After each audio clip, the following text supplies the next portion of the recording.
let's talk about Conor McGregor, because we did mention that it was announced on Saturday during the Francis walkout that Conor's coming back. In fact, a whole bunch of fights were released. My favorite thing of the video, we don't have the video, I don't think, the IG Live video, do we? I don't think so. But Dana was referring to everyone by their last name. My favorite is that he referred to Gable Stevenson as Stevenson, and eventually said that Conor McGregor is coming back to fight Max Holloway. These are some of the notable fights that were officially announced. McGregor, Holloway 2, now at welterweight. Something just happened in the MMA world that nobody saw coming, and it has absolutely nothing to do with what happened inside the octagon. Dana White dropped one of the biggest announcements in UFC history, and he did it at what many people are calling the most perfectly timed or perfectly calculated moment possible. Conor McGregor is coming back. After 5 years away from the sport, the most recognizable face in mixed martial arts is returning to the UFC, and the MMA world has completely lost its mind over it. But here's where it gets interesting. Here's where it stops being just a fight announcement and starts being something much bigger than that. The moment Dana White made that announcement, Francis Ngannou was literally walking out at Jake Paul's MVP event. Not after, not before, during. While the cameras were on Ngannou, while the crowd was hyped up, while Jake Paul's entire operation was running at full steam, Dana White stepped on the moment and redirected every eyeball in combat sports back toward the UFC.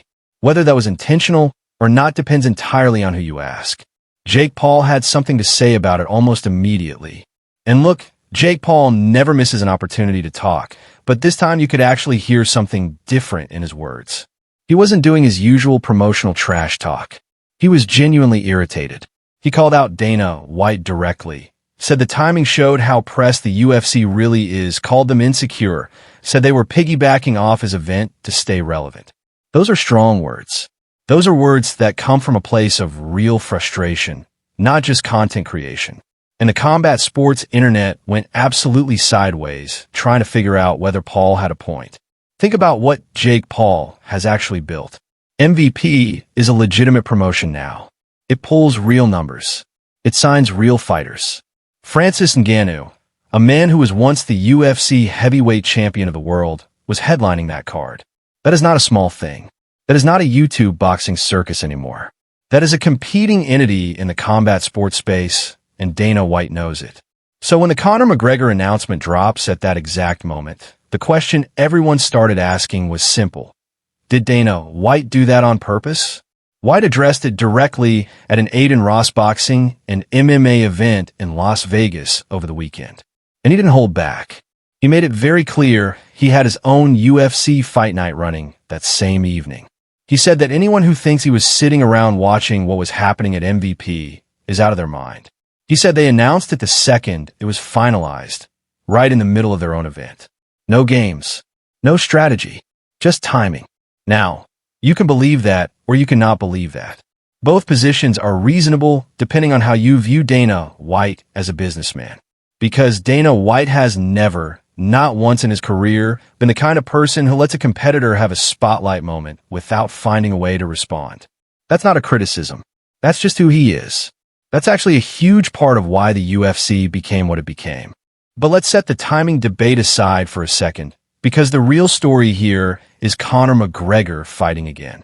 July 11th, International Fight Week. UFC 329. Las Vegas. Conor McGregor versus Max Holloway. Let that sink in for a moment. 5 years. Conor McGregor has been away from the UFC for 5 full years. That is an eternity in this sport.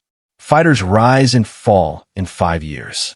Entire eras come and go.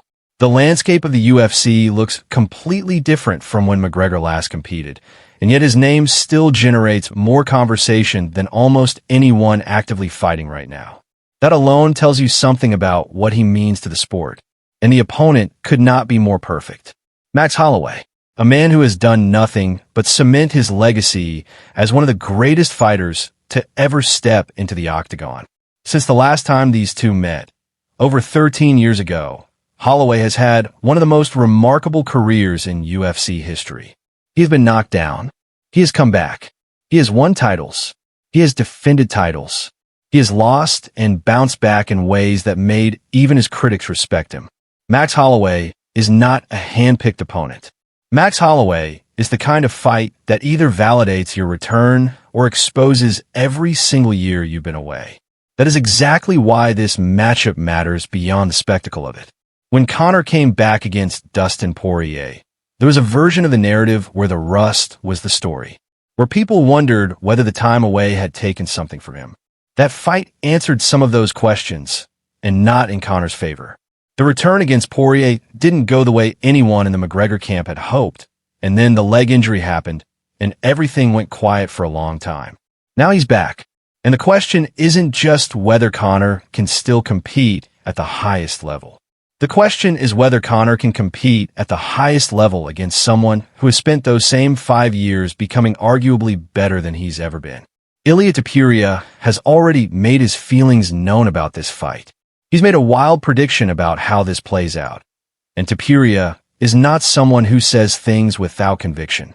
When a guy who just dismantled everyone in his path starts making predictions about your fight, people listen. But that's what makes this moment so electric. Everyone has an opinion. Everyone is picking a side. The combat sports world hasn't had this much genuine conversation about a single fight announcement in a long time, and the card hasn't even been fully built out yet. What Dana White and the UFC have done is remind everyone, including Jake Paul, including MVP, including every other promotion trying to carve out space in this market, that when the UFC moves, the entire industry feels it. That's not arrogance. That's just the reality of where the UFC sits in the hierarchy of combat sports. Jake Paul can call it insecurity. He can say they were chasing his spotlight. But the fact that he felt the need to respond at all, the fact that his frustration was so visible and so immediate, tells you everything you need to know about where the power still sits. Dana White doesn't need to be at Jake Paul's event to affect Jake Paul's event. That's the point. McGregor versus Holloway is happening. July 11th in Las Vegas. And between now and then, every single week is going to bring new storylines, new predictions, new trash talk, and more build-up than this sport has seen in years. Whether you think Conor has anything left, whether you think Max finishes him inside 3 rounds, whether you believe Dana White planned the timing down to the second or just got lucky, none of that matters right now. What matters is that the biggest name in UFC history is walking back into the octagon in front of a sold-out Las Vegas crowd against one of the most decorated fighters the sport has ever produced. And whether you love it or hate it, you're going to watch every single second of it.